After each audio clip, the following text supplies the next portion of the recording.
what you will, but I think it's great preparation. But look, now we're joined in the studio by friend of the show, Andrew Eborn, who's going to tell us about some of the biggest news, legal stories of the week. Absolutely. Well, online safety bill making a return to Parliament to be debated in December. What they're looking at here is basically making sure that the criminal law is fit for the internet age. And we talked about upskirting beforehand. That became a criminal offence in 2019. They've realised there are a few loopholes now. So having done that, they're looking at downblousing and also deepfake porn. And this is where you can basically take somebody's head and you can do anything with it effectively, putting nude bodies and so on and so forth. The statistics on it are horrendous. Cyber flashing, for example, Professor Jessica Ringrose in 2020 said 76% of girls aged 12 to 18 had been sent unsolicited images by boys or men.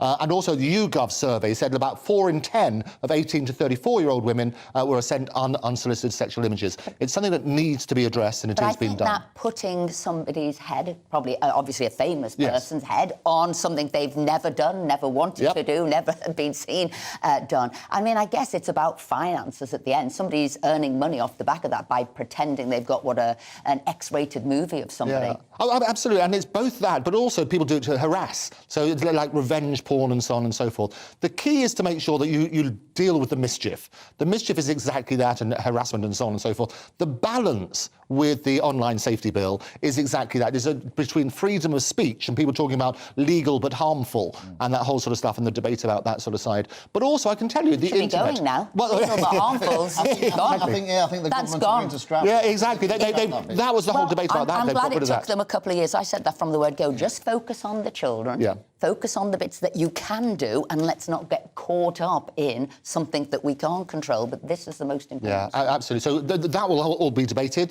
by your good selves over the next few weeks. But I think that's the key. But also bear in mind keeping up with technology, because now the way you can manipulate images, question everything is what I say. And as long as the law can keep up with technology, that's what we're trying to do, and plug those sort of holes. The other thing which has happened, and also interesting, is Scotland, and I segue into it, Scotland was one of the first people in 2010 to outlaw or do a specific criminal offence about upskirting. But also, it hasn't been a good week for Nicola Sturgeon. As predicted, the Supreme Court unanimously decided that, no, you can't have a second referendum. It's not just an opinion poll. It would, in fact, be something which you can't do. And so she's been refused to have that sort of side. But she said she's going to make it a political choice at the next election, and they will say that will effectively be a de facto referendum. Now, I don't think every other party is going to turn around on that sort of basis and agree with that. I mean, nobody expected the Supreme Court to come up with any other verdict. No. So, I mean, why would you go to court over something that you know when you know you're going to lose? Because Well, they also know and everybody did, and we said on this show they're going to lose. It's crazy. And Lord Reid, who's a Scottish judge, he was the one who delivered the verdict anyway. Absurd was his word. It is absurd. Well, is there no way somebody, if you know, the SNP have been litigious in a way with this, is there no way somebody could take a case against them for wasting the taxpayers' money on a case that you were not ever going to win? I think it's crazy. The trouble is the whole raison d'etre of Nicola Sturgeon is to keep on banging on about independence and so on and so forth. And if you look at the statistics again, 51% of the UK voted in favour of leaving the EU, 62% of those in Scotland said they wanted to remain. But it was supposed to be, and this is why they tried to use that as the argument, it's supposed to be a once-in-a-generation, basically, decision about Scotland and independence. And in, 2014, 55% of the Scottish people rejected it. So you've had your once-in-a-generation, you can't keep coming back and so on and so forth, which is interesting. But the other lighter note this week is Prince Andrew. We always like a story about Prince Andrew, don't we? It's now been turned into a musical, can you believe? And it's going to be on Channel 4 over Christmas. They're thick, crusty and hard to swallow. I reckon it'll be that sort of stuff. Is it going to go on at the same time as the King's Speech? Oh, that would be fantastic. Head to head with the King. Andrew the musical or the King's Speech? It's going to be... But they've got some wonderful lines in it. It's like, I nailed it, which is his deluded belief that the interview went well, that Newsnight interview. And Will You Be My Ex-Wife? He does a little duet with Sarah Ferguson. But what I love is that you're always going to need an Andrew. That's a sort of final thing. So Harry Enfield's involved. They've got Hat-Trick Productions involved. It should be a rip-roaring laugh over Christmas. But we've also got, talking about famous cases, you've got Wagatha Christie is now on at the West End. So we've talked about that on the show beforehand. How have they got that on so fast? Well, I reckon people have been working on this for a little while, and I think that's the key. You've got your theatre. Some theatres have been looking for shows. This is at the Wyndham Theatre. I know somebody who's been to see it already. I think what do they think? They were amazed it happened so quickly. Yeah. And they saw... I won't say it. They saw in the audience yes. The barristers, or one of the barristers who'd been there. He was obviously checking how accurate it was and how well he was being portrayed. Right. I just wondered whether or not the transcript of the court case has been used faithfully in this production, or whether they've just used artistic license to make the...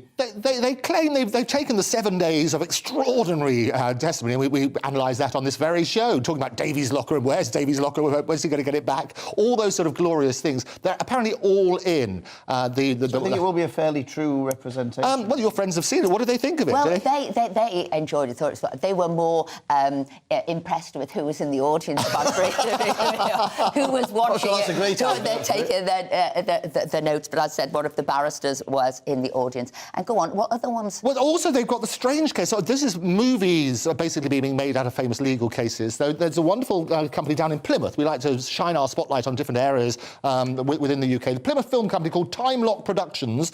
They've done the strange case, you'll know this from your legal days, the strange case of the snail in the bottle. And they're basically going through, and this is all to do with this wonderful case called Donoghue and Stevenson, which basically set up the whole principle. Everybody who does a law degree gets taught that as their first case. It's the foundation for negligence and duty of care. But what this particular company have done, all to their credit, they've taken lots of these famous legal cases and turned them into dramas. And they've also done the one, Carlisle and the Carbolic Smokeball Company, you remember about that sort of stuff. Do. So every lawyer will be looking at this with a fantastic series. But at the end of the day, everybody loves drama. Absolutely. What do we watch all the times, whether it's real-life crime, whether it is dramas go in the picture? This is what we love. I mean, they're turning it round rapidly to have the Colleen and Vardy case on, so they've turned around. But we love that, don't we? It was, I don't know, for some reason, I was just thinking, I was watching, I don't know what it was either Blue Bloods or something last night. And there was a joke that after the game that we all yawned through. A police officer was saying that a turtle had been attacked by 3 snails, and the police investigator said to the turtle, "Can you tell us what happened?" And the turtle said, "No, I can't. It all happened so quickly." I'm here all On that note, I don't know why I was just thinking of that, but it just made me think of that. Andrew Eborn, as ever, pleasure thank you to see you very much indeed, and we'll be bringing you more Aidan lawful McGee would be news. proud of that, Joe. He totally would. Yeah. He'll be using it. What you're talking about.